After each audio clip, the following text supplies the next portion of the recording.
Hello, everyone. Today we're going to talk about an American horror film. The movie starts with a loud beach party. Young people are dancing, having fun, and going wild. A guy named Mitch asks everyone to hide their phones because no one should be recording what's happening or posting it online. Two guys, Vance and Gilbert, bring in a huge ball of strange slime that they claim they found in the water.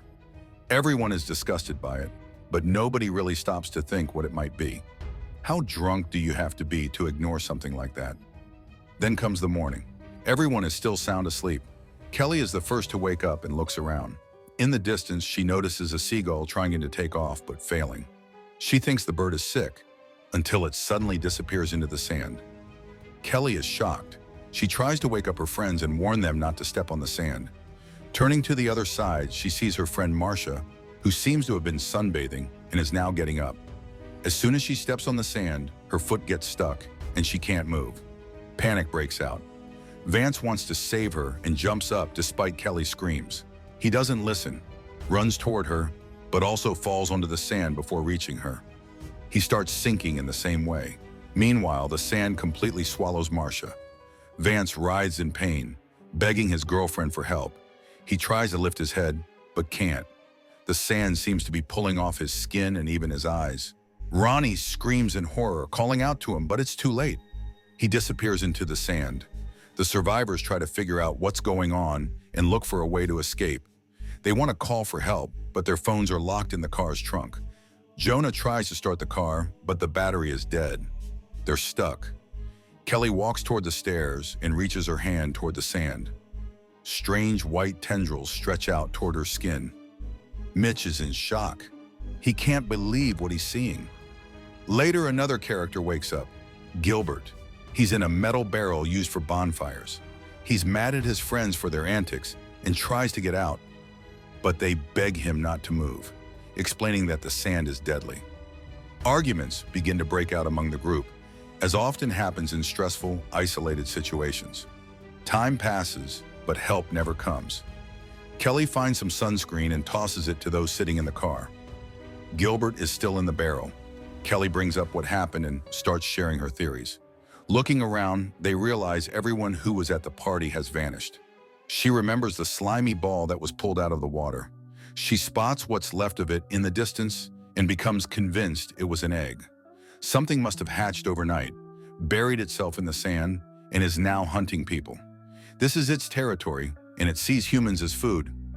In her opinion, the creature only came out at night and is still small. Kelly comes up with a clever plan. She wants to test how big the creature in the sand is. She grabs some sausages and starts throwing them around. Gilbert, still in the barrel, watches her actions. Suddenly, another bird gets sucked into the sand. Now he finally realizes his friends were telling the bitter truth. Everyone watches Kelly's experiment. She keeps tossing sausages, and Mitch has a worrying thought. What if that was their last food? But Kelly doesn't stop, and then a miracle happens. One of the sausages remains untouched on the surface. Everyone cheers, hoping they've found a safe spot. The problem is the spot is too far away. How to reach it is unclear. Jonah gets creative. He climbs to the back of the car and finds two surfboards, probably left there the night before. He lays them down on the sand to create a temporary path and carefully steps onto them. He manages to take a few steps and reach a bench. He puts one foot on it, but the board starts to slip. Jonah falls, grabbing the bench with his hands, stretched out above the sand. Tentacles reach for his stomach, but he manages to pull himself up onto the bench. His abdomen is now covered in scratches and wounds. There he finds a bag with some food, looks through it, and accidentally drops a banana. It doesn't disappear. Jonah notices that nothing happens in the spot where the bonfire was burning earlier. He recalls that at the beginning of the movie, everyone was dancing there. It seems that the creature in the sand is inactive in that spot. He jumps down but still feels awful. His stomach is bleeding and he writhes in pain.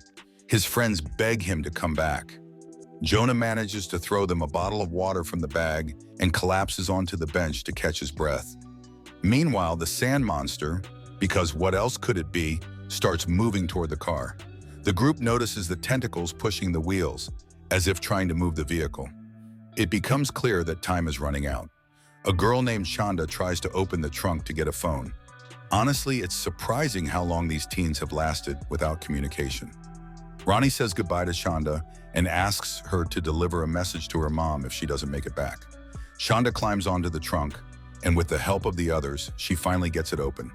She's triumphantly standing on the edge of the bumper when suddenly another car approaches. The driver honks to get their attention, startling Shonda. Her foot slips, and the trunk lid slams shut on her fingers. The girl screams in pain, writhing in place. The remaining survivors try to get the driver's attention. It turns out he's from the Coast Guard. The man thinks the kids are just being dramatic and doesn't take them seriously. Honestly, it's hard to blame him for that. Kelly yells at him not to get out of the car, but he does anyway. Surprisingly, he walks on the sand without issue. Apparently, his officer boots aren't affected by the creature.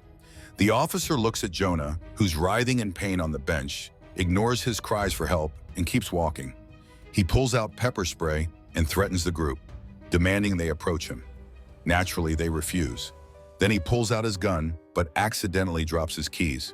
As he bends down to pick them up, he suddenly realizes the kids were telling the truth. Now he's trapped. Kelly suggests using the pepper spray on the tentacles, and it actually works. But the officer still loses part of his arm. Shocked, he collapses to the ground, and as you might guess, that doesn't end well. Mitch finally realizes the boots are actually important and tries to reach the officer's vehicle. His friends throw him towels to help, but he stumbles and falls into the sand. The creature brutally finishes him off. Kelly can't take it anymore and jumps from the steps onto the car. She makes it. But at that moment, she and Shonda start arguing about who slept with whom the night before. Perfect timing, right? Eventually, they decide to help Ronnie grab Jonah's backpack, which is still on the bench. He confesses to Kelly that he loves her. The girls come up with a plan: use the broken stairs as a bridge to get to the officer's car and save the others. They begin moving and manage to make decent progress. The three of them reach Jonah, who's in bad shape. Ronnie is the last to cross, but because of her injured arm, she can't grip properly. She falls, and the creature pulls her into the sand. Shonda wraps her feet in towels, grabs the backpack, and runs to the car. She manages to climb onto the hood without injury. Gilbert celebrates Shonda's success, but he shouldn't have. His movements draw the creature's attention. Tentacles pierce through the barrel, first devouring him from below, then dragging him out with massive limbs and pulling him completely underground. The same tentacles reach the car and begin shaking it. Shonda falls onto the hood. Soon night falls. Shonda is lying on the car, the others still on the bench. She waits for the creature to calm down and finds an emergency inflatable raft in the car. She plans to use it to save the others. Eventually, Shonda and Jonah make it into the car. Just as Kelly is about to join them, a giant tentacle appears in front of her. The creature is becoming more aggressive. Kelly manages to jump onto the roof of the car, where she finds a canister of fuel. She pours it on the creature and then jumps into the car. They sit in silence, breathing heavily. Soon they realize that Jonah is dead. The girls hug each other, mourning their lost friends. Exhausted and terrified, they fall asleep right there in the car. The next morning, they're awakened by a knock on the window. A man is trying to help them. Shonda and Kelly realize the creature is gone. They step out of the car and walk along the beach, holding each other, still in disbelief over what they've just survived. In the final shot, we see the giant creature swimming underwater near the Santa Monica Pier. That's all. If you enjoyed this recap, make sure to like the video, subscribe to the channel, and click the bell so you don't miss any new uploads.